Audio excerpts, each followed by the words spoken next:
Mayong hapon Mindanao, ako si Sara Hilomen Velasco. Gipalapdan na sa otoridad ang search area sa pagpangita sa 15 pa ka missing nga sakay sa nawala nga motor bangka nga nanukad gikan Davao City paingon Governor Generoso sa Davao Oriental. Samtang girelieve na sa pwesto ang commander sa Coast Guard Santa Ana Substation. Atong sayro ng detalye niini sa live report ni Jandy Esteban. Jandy?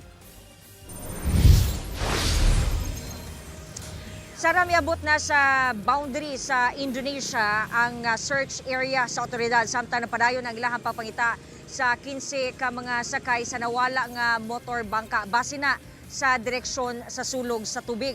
Samtang gitangtang na sa pwesto ang commander sa Coast Guard Santa Ana Substation.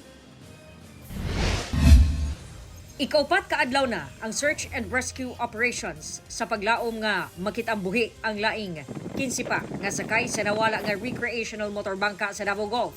Aminado ang otoridad nga naglisod sila sa pagpangita sa mga missing. Search and Rescue Optimal Planning System.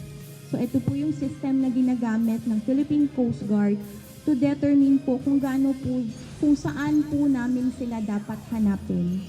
Kasi when it comes to search and rescue is we really have to determine the area to be searched on para hindi po tayo magsayang ng logistics, ng effort, and the personnel.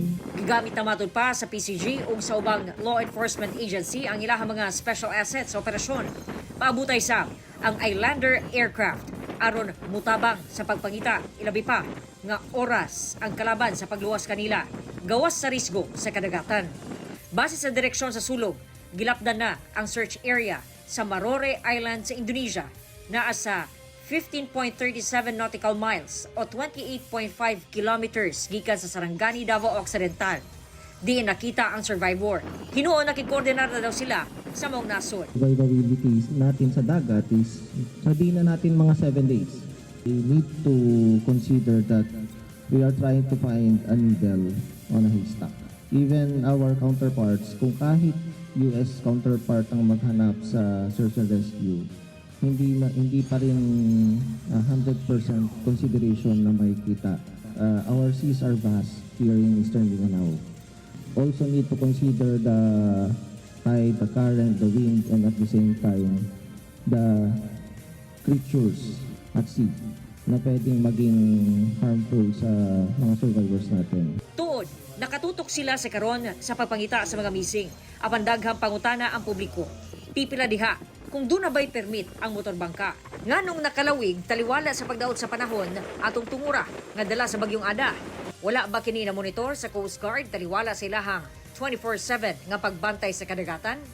Apan kining tanan, wa pay katinawan gikan sa Philippine Coast Guard. If we will inform you of any small details from the boat itself, from the passenger itself, it would really preempt the result of the investigation. So we really hope that you would understand us because we will never hide the result of the investigation. Sa bahin sa Santa Ana Police Station, But rest assured na if merong mga serious safety violations such as but not limited to overcrowding, no, mga unregistered vessel, ignoring weather condition, that is very critical, no? We will file also criminal charges. But as of this moment, as what we've said kanina is we are focusing on the search and rescue operations. samtang natangtang na sa pwesto ang commander sa Coast Guard Santa Ana Substation ug ang laing 7 pa nga miyembro niini aron muhatag og higayon sa nagpadayon nga imbestigasyon. Kinasulayan pa nga makuhaan ang ilahang pahayag. Nagpadayon usab ang pagpaayo sa survivor nga crew member sa Camp Panacan Hospital sa Eastern Mindanao Command. Sabi niya lang po na paano na ano yung result nila is yun na yung pag-iwang-iwang and then hinampas sila and then after that wala po siyang ibang statement because he paused for a while and then umiyak na siya so nagiging emotional na din siya because hindi niya kinaya. So yung feeling niya pa kasi he is still hoping na and praying na masave pa yung mga kasamahan niya. So yun pa lang talaga ang nasa isip niya. But then yung lahat ng incident doon na nangyari is hindi niya kayaning i-divulge sa atin.